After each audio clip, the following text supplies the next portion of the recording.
পূর্ণিমার নিরামিষ রান্নাঘরে আজকে এই যে সুজির রসগোল্লা করব। এই আমি 1 বাটি সুজি কড়াইতে দিয়ে দিলাম, আর আমি এই সুজির মধ্যে 1 চামচ ঘি দিয়ে দিচ্ছি। 1 চামচ ঘি দিলাম।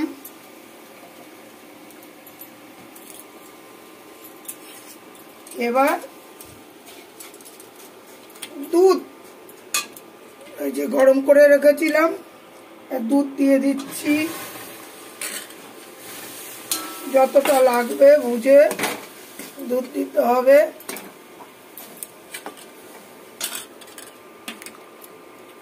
বুঝে বুঝে দুধ দিতে হবে, বেশি দিয়ে দিলে আবার মুশকিল হয়ে যাবে।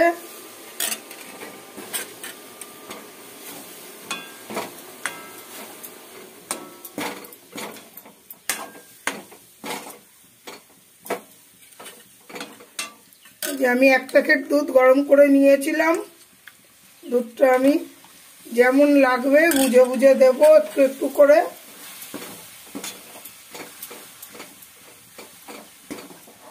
এবার এইটাকে একটু সুন্দর করে টানিয়ে নিতে হবে। এর মধ্যে আমি অল্প একটু চিনি দিয়ে দিচ্ছি, 1 চামচ মতন।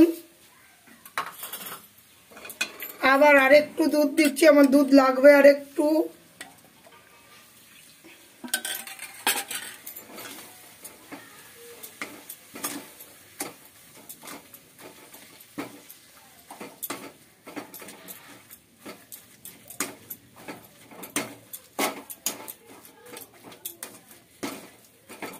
এই যে এরকম করে টানিয়ে নিতে হবে।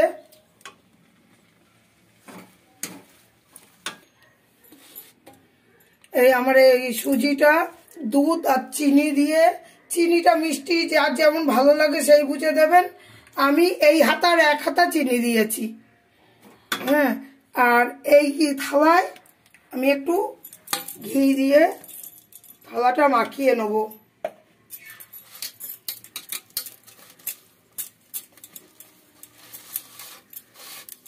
মাখিয়ে, আর ওখানে আমি শিরা করার জন্য 1 বাটি জল আর 1 বাটি চিনি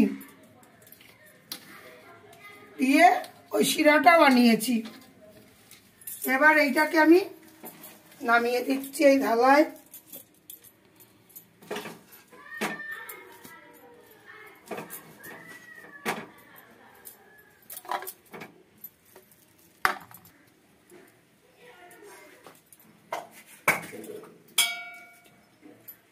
এবার আমি এটার মধ্যে এই যে 1 চামচের একটু কম বেকিং পাউডার দিয়ে দিলাম। এবার বেকিং পাউডার দিলাম 1 চামচের দিয়ে একটু কম। এবার এটাকে আমি মেখে নিই ভালো করে।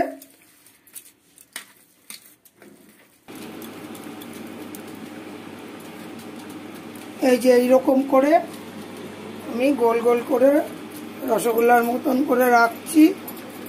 আর ওইদিকে আমি গরম জল বসিয়েছি, সে গরম জল চিনির শিরা, চিনি আর জলে শিরা হচ্ছে ওদিকে, আর এদিকে আমি এগুলো করছি।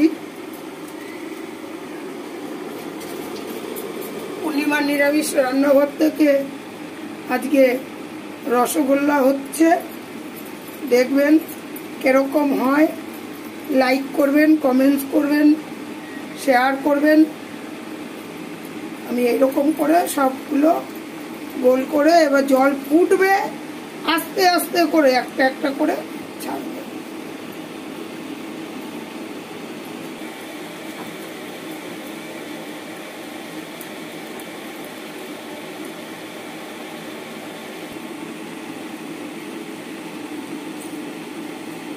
জল আমার ফুটে গেছে, অর্থাৎ শিরা হয়ে গেছে, চিনি আর এসে ফুটে একদম সুন্দর হয়ে গেছে। এবার আমি এর মধ্যে একটা একটা করে দিয়ে দেবো।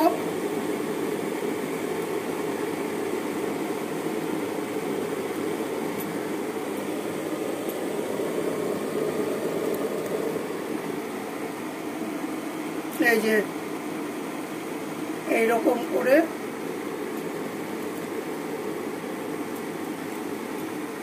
এটা 10 মিনিট এটা ফুটবে।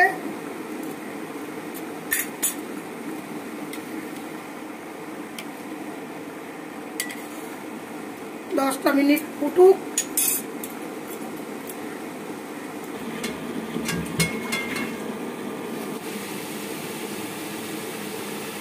এই যে আমার কিরকম রসগোল্লা ফুলে যাচ্ছে এখন,